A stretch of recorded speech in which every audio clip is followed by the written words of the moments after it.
कमीनों से भरा ससुराल। शादी से हर लड़की की ढेरों उम्मीदें होती है। हर लड़की एक ऐसे ही घर शादी होकर जाना चाहती है जहां उसे बेटी की तरह रखा जाए, उसकी गलतियों को नज़रअंदाज कर दिया जाए और उसकी अच्छाइयों को ही अपनाया जाए। पर हर लड़की की किस्मत में कहाँ ऐसा ससुराल होता है। शादी होते ही कैसे एक सास माँ बन जाती है और कैसे एक पिता ससुर, कोई समझ नहीं पाता। और ऐसे उलझनों से दूर रमा बुजुर्गों को खाना खिला रही थी। जीती रहो बेटा, जीती रहो। हम यहाँ बुजुर्गों को कोई पूछता भी नहीं। हर रविवार वृद्धाश्रम में हम बूढ़ों के पास आती हो। कौन करता है इतना अनजानों के लिए। जिसको उनके बच्चों ने नहीं पूछा उन्हें तुम पूछती हो बेटा। तुम्हारे जीवन में कभी कुछ गलत नहीं होगा, ये इस बूढ़े का आशीर्वाद है। पर अच्छे करने वालों के साथ कब अच्छा हुआ है दादाजी? और मैं ये सब कुछ पाने के लिए नहीं कर रही हूँ, बस मैं किसी को दुखी नहीं देखना चाहती। रमा वृद्धाश्रम में लोगों को खाना खिलाकर उनकी सेवा कर रही थी। तभी उसके फ़ोन पर उसकी माँ का कॉल आता है।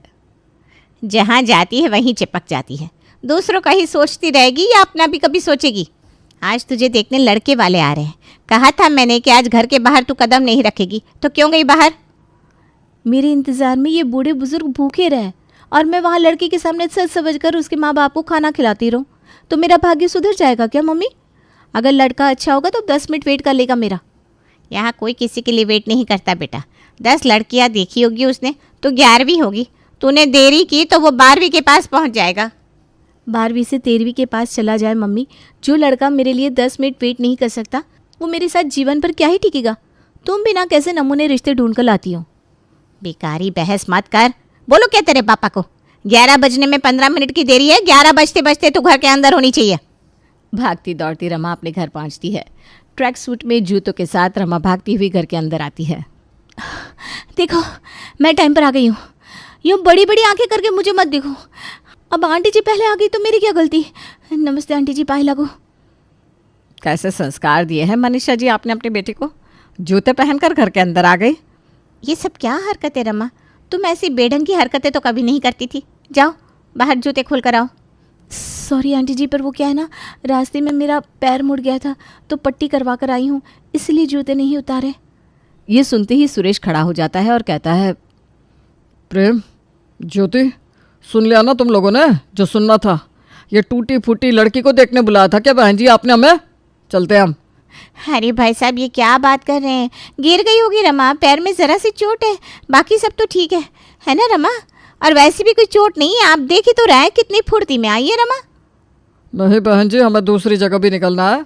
अब कब रमा कपड़े बदलेगी, कब हम इसे देखेंगे? जब इसका पैर ठीक हो जाए तब फ़ोन कर लीजिएगा। और रमा को मना करके लड़के वाले उसके घर से बाहर निकल जाते हैं। आपने तो कहा था पापा जी कि 15 मिनट से ज़्यादा मैं किसी घर में नहीं रुकूंगा। 20 मिनट होगा यहाँ। बोली तो बोली, 15 मिनट होते ही मैं वहाँ से उठ गया था। तू निकल जाती ना बाहर। तुझे तो खुद वहाँ बैठकर नाश्ता डकारना था। मुझे आपसे बहस भी नहीं करनी। मुझे किटी पार्टी में भी जाना है, लेट नहीं हो सकती मैं, वरना लेट होने पर फाइन लग जाएगा। प्रेम के घर वालों को किसी लड़की के घर पर उसे 10 बात सुनाने का ज़रा सा भी गम नहीं होता। सब इस बात को भूल अपने कामों में ऐसे लग जाते हैं जैसे वो प्रिया के घर पर टाइम पास करने गए थे। एक सुबह बैंक का चेक था वो ज्योति, कोई मजाक नहीं था। कहाँ रख दिया तुमने चेक?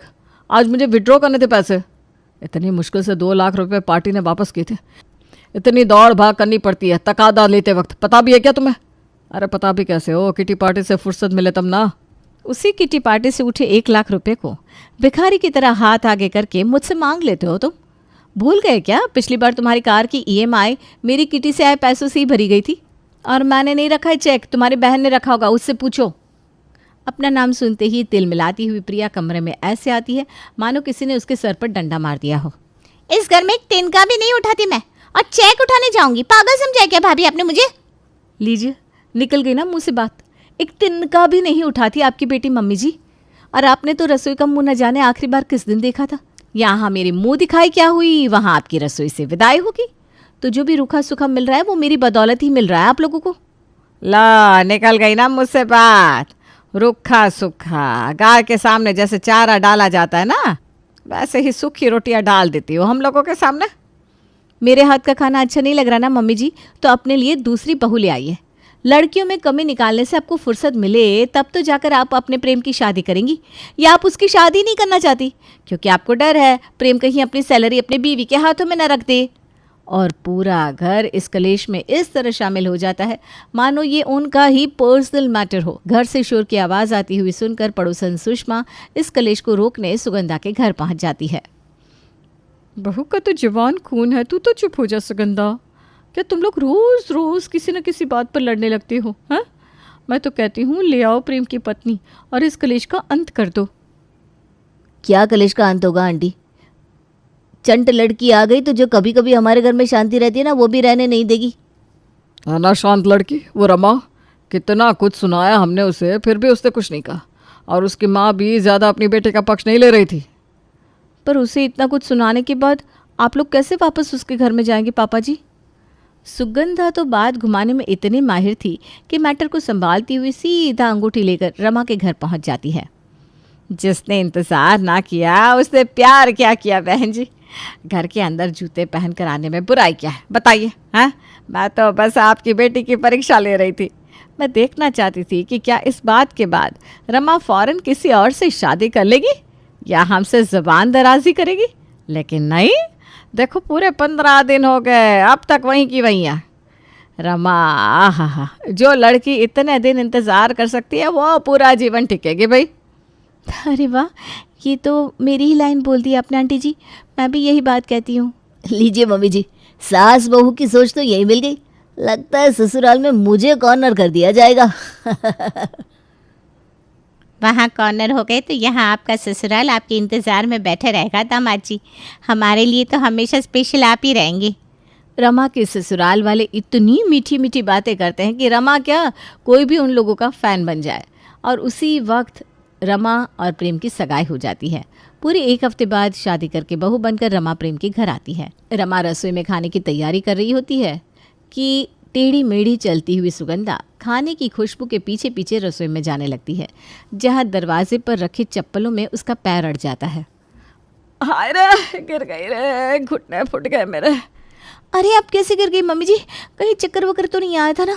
ऐसे रसोई के बाहर चप्पल खोलेगी तो इंसान अड़कर गिरेगा ही ना। पर ये चप्पल मेरी नहीं है मम्मी जी, मैं तो चप्पल पहनती ही नहीं। तो किसकी चप्पल है? बड़ी बहू, ये तेरी चप्पल है? चप्पल तो मेरी है मम्मी जी, पर पहनकर रसोई में आपकी नई बहू आई थी। मैं? लीजिए, मान लिया ना। अरे पहले ही मुंह खोल लेती तो बेकार में मुझे मम्मी जी से 4 बातें सुननी नहीं पड़ती। शर्म करो ज़रा रमा। बिन बात की ज्योति भर पेट रमा को ताने सुना देती है।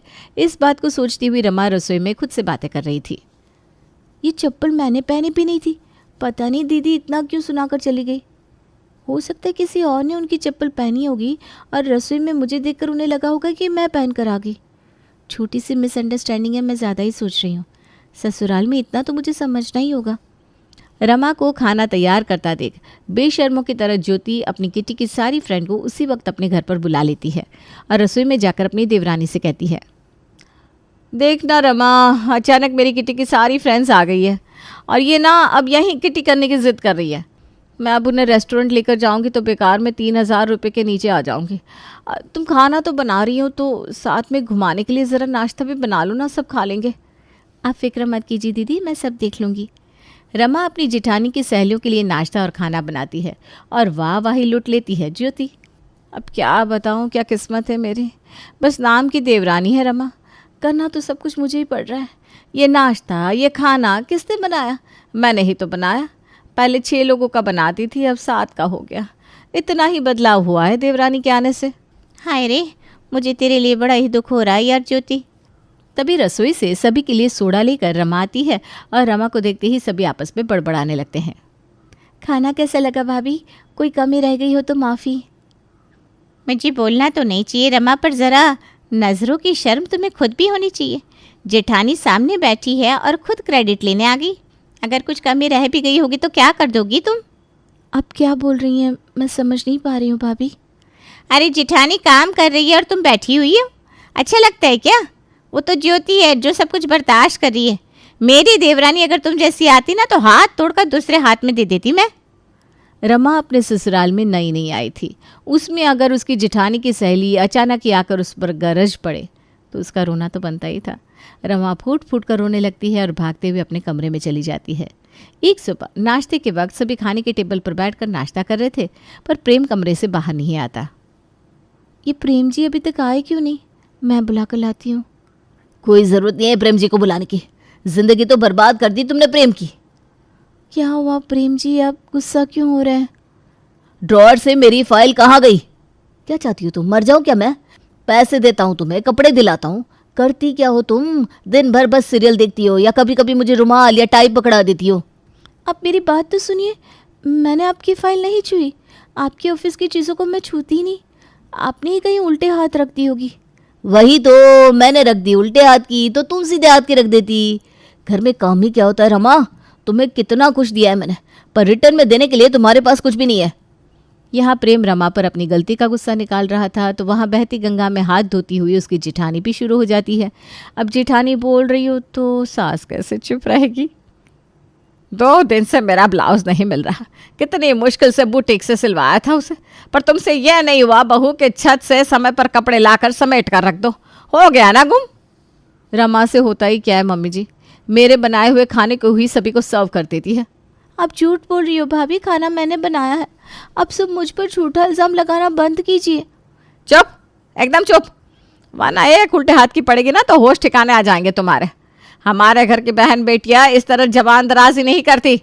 चाहे कहीं किसी की भी गलती हो, अपनी आदत से मजबूर रमा के ससुराल वाले सारी गलती की पोटली रमा के सर ही रख देते। और ऐसे में अपनी भाभी के दुख को समझती हुई उसकी ननद उसके पास आती है। हम बाहर जा रहे हैं भाभी। हो गया, बहुत दिन आप उदास रही अपनी। ये मेरी ड्रेस है, पहन कर तैयार हो जाइए, मैं आपका इंतज़ार कर रही हूँ। दोनों ननद भाभी खाना खाने चलते हैं। थैंक यू दीदी, शायद बाहर घूमकर मुझे अच्छा लगे। आप ना होती तो न जाने मेरा क्या होता। घर से तैयार होकर अपनी ननद के साथ रमा निकल पड़ती है। उसे लगा था कि वो किसी रेस्टोरेंट में जा रही है, पर उसकी ननद उसे क्लब ले जाती है। क्लब में केशव का दोस्त प्रिया और रमा को साथ में देखकर कॉल कर देता है केशव को, और 5 मिनट के अंदर ही केशव क्लब में पहुंच जाता है। ये सब क्या चल रहा है? क्या है प्रिया ये सब? भैया आप आ गए। भैया मुझे बचा लीजिए, मैंने भाभी को कितना मना किया कि ये क्लब, ये गंदे डांस मुझे पसंद नहीं है, पर भाभी ने मेरे हाथ में दारू का ग्लास पकड़ा दिया और लड़कों के बीच नाचने को कहने लगी मुझे। और बिना सोचे समझे केशव एक तमाचा अपने छोटे भाई की बीवी को जड़ देता है। आज रमा इस चीज को बर्दाश्त नहीं करती और सीधा अपने मायके पहुंच जाती है। बोलेगी भी तू? पिछले 2 घंटे से पूछ रही हूँ तुझसे, पर तू है कि बस रोए जा रही है, रोए जा रही है। अब तुझे मेरी कसम है, बता क्या बात है बेटा? अब माँ ने कसम ली तो रमा चुप कैसे रहती। वो सब कुछ अपनी माँ को बताती है। वापस नहीं जाऊंगी मम्मी, वहाँ सब मुझे कुत्ते बिल्लियों की तरह ट्रीट करते हैं। मैं भी जब इस घर में आई थी ना, तो मुझे भी किसी सर के ताज की तरह नहीं बिठाया गया था बेटा। तेरी दादी तो मुझे पैर की धूल समझती थी। हर रोज़ ड्रामा, हर रोज़ कलेश। पहले मैं रोती थी, पर कितने ही दिन रोती, फिर एक दिन वो हिरनी शेरनी बन गई। मैं लड़ती रही पर हारी नहीं। तुम्हें भी बस दहाड़ने की ज़रूरत है। बहू का जीवन ही यही होता है।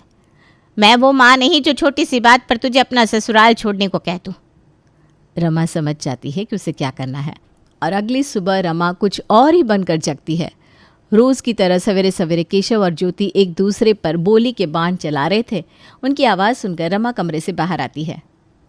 लीजिए आ गई रमा, पूछिए इससे कहाँ है आपकी घड़ी।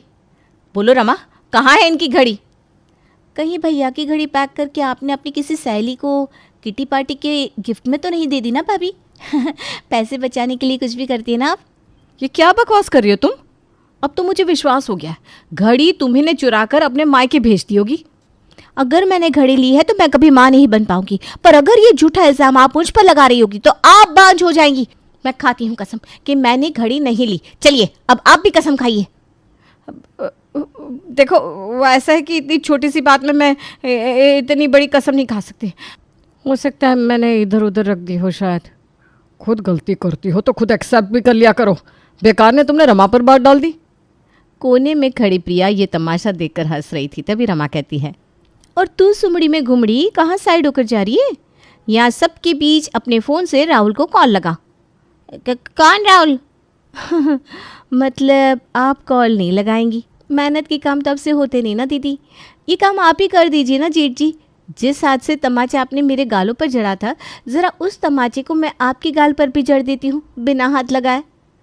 अपनी ननद के हाथ से फ़ोन छीनकर रमा प्रिया के बॉयफ्रेंड राहुल को कॉल लगाती है और क्लब की बात सभी के सामने आ जाती है। हाँ, मैं लेकर गई थी भाभी को क्लब, क्योंकि राहुल वहीं मिल सकता था मुझे। बाकी हर जगह तो आपने अपने पहरेदार बिठा रखे हैं भैया। आपके घर की बहन बेटियां ऐसी हरकतें नहीं करती, ऐसा ही कहा था ना आपने? पापा जी, दीदी आपकी बेटी नहीं है क्या फिर? इससे ज़्यादा बोलना मेरे संस्कारों में नहीं है। पापा जी, आपको आपकी बेटी का केस खुद हैंडल करना चाहिए। सॉरी, उस समय मैंने जो तुम्हारे साथ किया मुझे नहीं करना चाहिए था। गलती मेरी खुद की बहन की थी। अब तो सबकी बातों को चुपचाप सुनकर रोने वाली रमा ऐसे बदल गई थी कि सभी उससे कांपने लगे थे। एक शाम छत से उतरती हुई सुगंधा फिसलकर गिर जाती है। गिर गई रे। सब तेरी गलती है ज्योति, उठा मुझे। मैंने कहा था आपको छत पर जाने के लिए। अरे गलती तो रमा की है, अगर उसने छत बंद कर दी होती तो आप ऊपर जाती नहीं। उस हिसाब से तो गलती पापा जी की हुई मम्मी जी। अगर उन्होंने आपसे शादी ना की होती तो इस एक माले के घर के ऊपर छत बनाने की ज़रूरत ही नहीं पड़ती उन्हें। ये तो आग उगल रही है, आग। अचानक इस रमा को हो क्या गया है? आपने बेकार में मुझे छेड़ दिया है मम्मी जी। अब ये शेरनी किसी को निकल के ही चुप होगी। अरे गलती हो गई मेरी, जो मैं सीढ़ियों से गिर गई। सुगंधा के घर में सालों से हो रहे कलेश में एक नया नाम रमा का भी जुड़ जाता है। इस लोगों के घर से आवाज़ आनी बंद कभी होगी भगवान?